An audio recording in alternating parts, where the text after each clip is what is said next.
And we're back with our next guest, Justin Keithley, here to tell us more about the Dawes Act. Hi, Justin. Hi.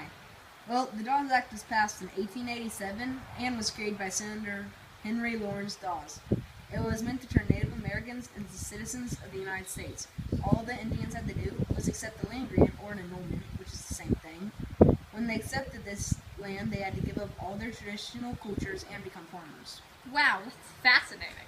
So were there a lot of political issues? Yeah, the Dawes Act was amended twice, once in 1891 and again in 1906 by the Burke Act.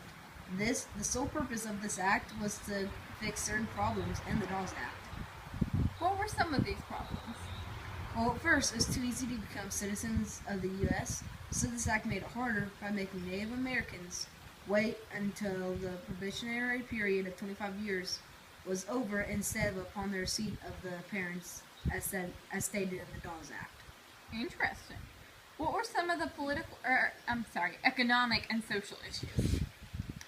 There were 5 civilized tribes that they were the Cherokee, Choctaws, Creek, Chickasaw, Samoan, and when they would not accept the land grant, we forced them to accept it.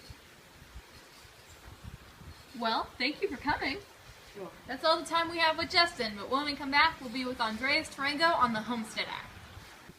And now we're back with Andreas Tarango to tell us more about the Homestead Act. Hi, Andreas. Hi. Tell us a little bit about the economic issues of your act. Well, this brought in some money for the government because you had to pay small registration fees and stuff like that. But this act didn't really solve poverty for the people who bought the land because most of the farmers didn't have enough money for tools to build a farm, and the price of agriculture products went down because new types of plants were being produced. Wow, that's pretty cool. Do you know anything about the social issues? Yeah, this act opened up a path to citizenship for immigrants, and now the immigrants had to depend on themselves and the farm instead of working in the factory.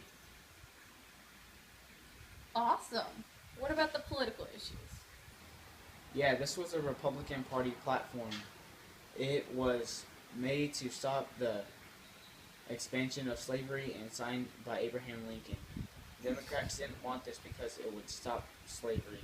Well, thank you, Andreas. Our next guest is Kate Hudgens with news on the Timber Culture Act. And we're back. Sadly, Kate had an emergency, but she left her notes here with Andreas to tell us a little bit more about the Timber Culture Act. Hi again, Andreas. Hi. So tell us a little bit about the political side of this act. Well, it was passed on March 3rd, 1873. It was made to get timber out on the frontier to build houses because there wasn't any timber out there. And it was proposed by Paul Gates. The act was later repealed in March 1891. Cool. So what about the social and economic parts of this act? Well, it brought in a source of fencing, wood fuel, and building materials for the future. It allowed more acres if you planted a percentage of trees in it. If you had 160 acres, you had to plant 5 acres on it. This was the first try of stopping the problem of having no trees.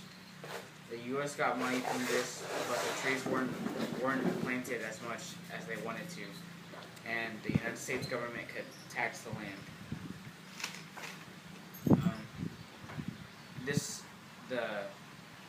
The land could be claimed by anyone, but in 1874 the act was amended to require claimants to meet the same age and citizenship qualifications as the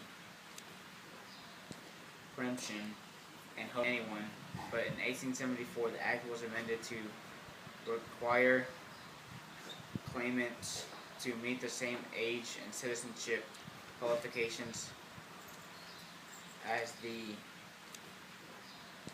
preemption and homestead acts. No more than 160 acres was allowed. Timber claims did not require residents on the land. Later amendments to the law made it possible for the total acres claimed to be in several smaller tracts as long as we aggregate did not exceed 160 acres. Fascinating. Well, thank you for joining us on History of America.